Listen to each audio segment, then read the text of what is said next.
যারা আওয়ামী লীগ করে তারা আওয়ামী লীগ হিসেবে থাকাটাই বাংলাদেশের জন্য নিরাপদ, এবং যারা ভাবছে এটা থাকবে না, আওয়ামী লীগ বিলুপ্ত হয়ে যাবে, তারা হলো গাধা। গাধ হয়ে থাকে গাধা। এটা কখনোই হবে না। হ্যাঁ, আওয়ামী লীগের অপরাধ তো জামাত ইসলামের অপরাধের চেয়ে বেশি না।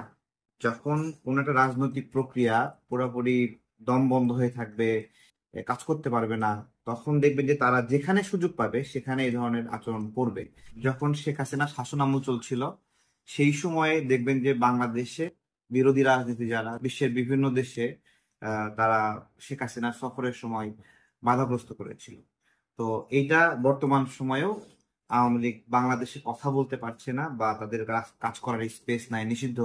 তো ওই জায়গা থেকে বাংলাদেশের বাহিরে যে সকল প্রতিনিধিরা যাচ্ছে, তারা ওইভাবে বাধাগ্রস্ত হচ্ছে, ডিম খাচ্ছে, এই বিষয়গুলো। এটা রাজনীতি একটা সামাজিক চুক্তি, সামাজিক বন্দোবস্ত। যখন কোন একটা রাজনৈতিক প্রক্রিয়া পুরোপুরি দম বন্ধ হয়ে থাকবে, কাজ করতে পারবে না, তখন দেখবেন যে তারা যেখানে সুযোগ পাবে সেখানে এই ধরনের আচরণ করবে। তো এটা কিভাবে বন্ধ হবে? এটা বন্ধ হওয়ার আপাতত কোনো উপায় দেখতেছি না। এবং যত আওয়ামী লীগ বাংলাদেশের এনভায়রনমেন্টে যত সংকটে পড়বে, বাহিরের এনভায়রনমেন্টে যেখানে তারা স্পেস পাবে, তারা এই ধরনের ঘটনা ঘটবে। শুধু এখানে আপনার হলো মির্জা ফখরুল ইসলাম আলমগীর বা আক্তার বা জামাত ইসলামের তারা না।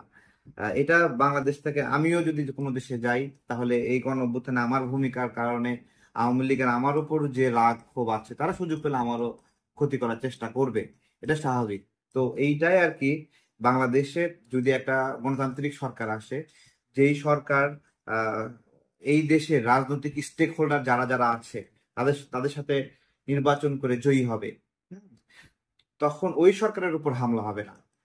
কারণ এই যে নির্বাচন একটা রাজনৈতিক বন্দোবস্ত, রাজনৈতিক চুক্তি, যে চুক্তিতে জনগণ রাজনৈতিক দলগুলোকে ভোট দেয়, এবং সেই ভোট পেয়ে কেউ জেতে এবং কেউ পরাজিত হয়। যে পরাজিত হয় সে মেনে নেয় যে আমাকে তো জনগণ ভোট দেয় নাই, আমি আর কি করব, কিছু করার নাই। কিন্তু এই যে জনগণের একটা ম্যান্ডেটের বিষয় সেই জায়গাতে, এবং সামনের ইলেকশনে যদি আওয়ামী লীগ স্পেস না পায়, একদমই স্পেস না পায়, তাহলে এই যে বাহিরে ডিম ছোড়ার কালচার, এই ডিম ছোড়ার পরিবর্তে ইট পাটকেল ছোড়ার ঘটনাও ঘটতে পারে, যদি তারা বাংলাদেশে রাজনীতি করার স্পেস না পায়। তারা তাদের রাজনৈতিক প্রক্রিয়া শেষ করে দিবে না। ধরেন আমরা চাই শেষ করে দেখ, আমরা চাই আওয়ামী লীগ আর না দাঁড়াক, আমরা চাই আওয়ামী লীগের পুনর্বাসন না হোক, কিন্তু আওয়ামী লীগ কি চায় যে তারা বন্ধ হয়ে যাক, তারা বিলুপ্ত হয়ে যাক? আমি ওটাই বলছিলাম যে 100 জন আওয়ামী লীগ নেতা তো পদত্যাগ করেনি। তাহলে তার মানে কি, তারা যারা আওয়ামী লীগ ছিল তারা আওয়ামী লীগ হিসেবে আছে, তারা ফাংশন করছে, হয়তো কাজ করতে পারছে না। ঠিক আছে, এই ডিম মারা, ডিম মেরে ফেলছে, আমরা নিন্দা জানাই। এ ধরনের ঘটনা বিশ্বের দরবারে আমাদের সম্মানটা বাড়ায় না।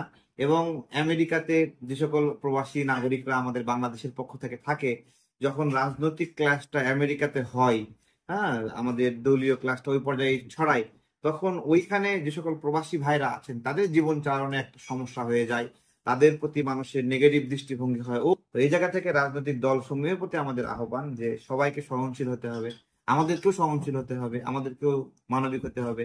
এক যুদ্ধে জিতে আমরা আজীবনের জন্য জয়ী থাকবো না, এটা মনে রাখতে হবে। আমরাও পরাজিত হব, এবং আমরা পরাজিত হব। আর এই সময় আওয়ামী লীগ আসার কথা 6 মাস পরে, 6 বছর পরে। আওয়ামী লীগ আসার কথা 6 বছর পরে, কিন্তু এখানে এমন এমন কার্যক্রম হয়েছে যে 6 মাস পরে, 1 বছর পরেই আওয়ামী লীগের প্রাসঙ্গিকতা শুরু হয়ে গেছে, আওয়ামী লীগের পক্ষে কথা বলতেছে, আগেই ভালো আছে এই ধরনের ডায়লগ দিচ্ছে। এই সুযোগটা কে করে দিচ্ছে? এই সুযোগটা ডক্টর ইউনূস করে দিচ্ছে, আমরা করে দিচ্ছি, বিএনপি করে দিচ্ছে, জামাত করে দিচ্ছে, এনসিপি করে দিচ্ছে। সবাই যেভাবে আওয়ামী লীগকে তার নিজের দলে নেওয়ার জন্য চেষ্টা করছে, তাহলে আওয়ামী লীগকে নিজের দলে চেষ্টা করা মানে কি? মানে এই লোকগুলো মোটেও খারাপ না।